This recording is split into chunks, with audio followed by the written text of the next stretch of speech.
ஒரு ஜெனரேஷன்ல கஷ்டப்பட்டு ஒரு அப்பாவோ ஒரு மனிதர் உருவாக்கின கம்பெனி பிராண்டு அவர் காலத்துக்கு அப்புறம் அவருடைய பையனோ பொண்ணோ எடுத்து நடத்தும் போது இந்த ப்ராசஸ்லாம் இல்லாதனால, லீகல் காம்ப்ளைண்ட்ஸ் கரெக்டா இல்லாதனால கோர்ட்டு கேஸ்ன்னு ஒரு ஜெனரேஷனை அலைஞ்சிட்டு இருக்காங்க. ஓ, நம்ம பாக்குறோம் ஓகே. மார்க்கெட்ல. ஓ, நான் நிறைய தடவை பிசினஸ் ஓனர்கிட்ட சொல்லுவேன், சார் நீங்க 1 கோடி பண்ணுங்க, 1000 கோடி பண்ணுங்க, ஆனா ஒழுங்கா பண்ணுங்க.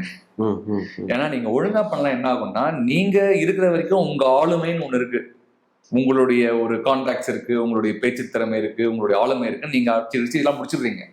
ஆனா உங்க பையனுக்கோ பொண்ணுக்கோ அந்த ஆளுமை இல்லாம இருக்கலாம், பிசினஸ் பண்ண தெரியும், ஆனா அந்த ஆளுமை இல்லாம இருக்கலாம், அவரால் இதை அலைய முடியாது. ஓகே, அப்ப சட்டத்துக்குள்ள வர்றது பெட்டர் தானே? S S. ஸோ இன்னைக்கு உலகம் ஃபுல்லா வந்து வெளிநாட்டுல ஒரு பொருளை விற்கணும், எக்ஸ்போர்ட் பண்ணணும், எம்எஸ்எம்இ நம்ம எக்ஸ்போர்ட் பத்தி பேசுறோம். எக்ஸ்போர்ட் பண்ணா நீங்க டாக்குமெண்டேஷன் பண்ணி ஆகணுமே. இன்னும் டஃபா பண்ணிட்டு இருக்காங்களே. ஓகே, டேரிஃப்ல இருந்து காம்ப்ளைன்ஸ்ல இருந்து வெளிநாடுகள் வந்து, வெளிநாட்டு கண்ட்ரிஸ் சொல்றேன், மற்ற நாடுகள் வந்து ரொம்ப டைட் பண்றான் எல்லா ப்ராசஸையுமே. ஏன்னா அவனும் வந்து சும்மா நீங்க கொடுத்தீங்களா வாங்க போறது.